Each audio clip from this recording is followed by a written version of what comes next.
Ce mardi 28 février, TF1 diffuse le deuxième épisode de Koh-Lanta, le feu sacré.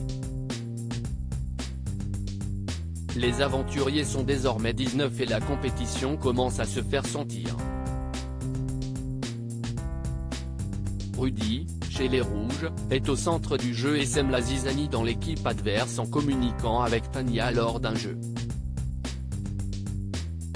Mais que se sont-ils dit exactement?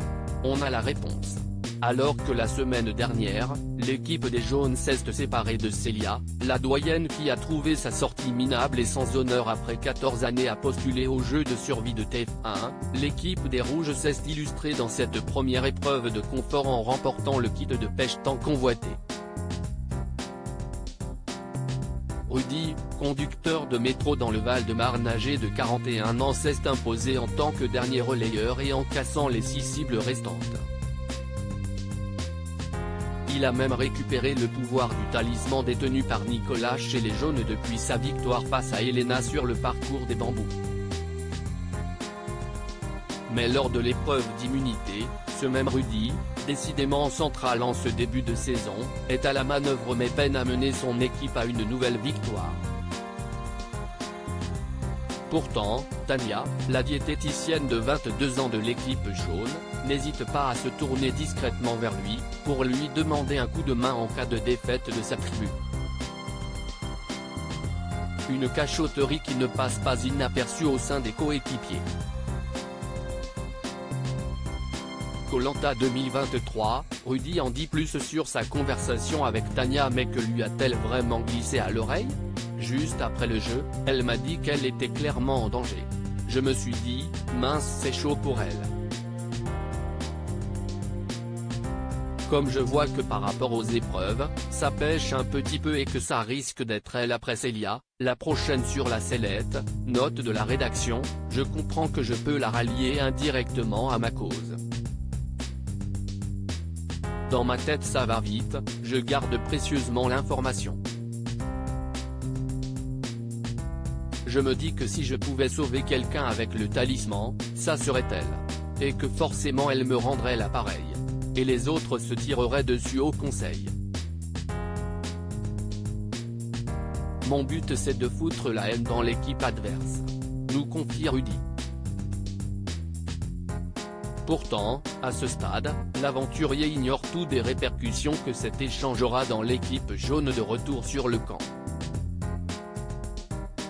Quentin, le charpentier de 26 ans venu de Moselle, victime d'une terrible agression au couteau décide même d'aborder le sujet avec l'ensemble de la tribu d'épaniment. Une conversation qui attise les tensions et fait naître quelques frictions notamment entre Grace et Nicolas. Cette dernière estime que parler aux membres de l'équipe adverse reviendrait à tricher et reproche même au chef des Jaunes, qui aurait commis une erreur de confier le pouvoir du talisman à Rudy, très proche de Tania, d'être capable de tout pour se sauver. Tania pourrait être une alliée plus tard. Je ne me suis pas du tout rendu compte que les autres avaient entendu qu'elle me disait ça. On n'a pas le droit de se parler avec l'équipe adverse, mais il faut être malin. Il fallait créer les affinités quand on était ensemble tous les 20 sur l'île.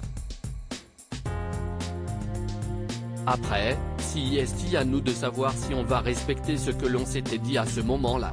De toute façon, au feeling, on se comprend, sans se parler, juste avec des jeux de regard argumente Rudy. Il faut dire que les Benjamins, Tania et Benjamin le bien nommé, sont déjà très proches de lui à ce moment du jeu. Au début de l'aventure, on a vraiment matché ensemble, on était très complices. Je voyais Tania comme ma petite nièce. Je ne sais pas si on a formé une alliance mais plutôt une affinité, je les aimais bien tous les deux. On avait bien parlé, tout s'était bien passé. Très vite, je me suis dit qu'il y avait un coup à jouer et que stratégiquement Tania pourrait être une alliée plus tard. Point à faire à suivre donc de très près, surtout lorsque l'équipe des jaunes, très en forme pour l'instant, se retrouvera au pied du mur et devra éliminer l'un des siens. À lire aussi: tu viens de signer ta sortie, Tania, Koh Lanta, le feu sacré, prise à partie par Grace.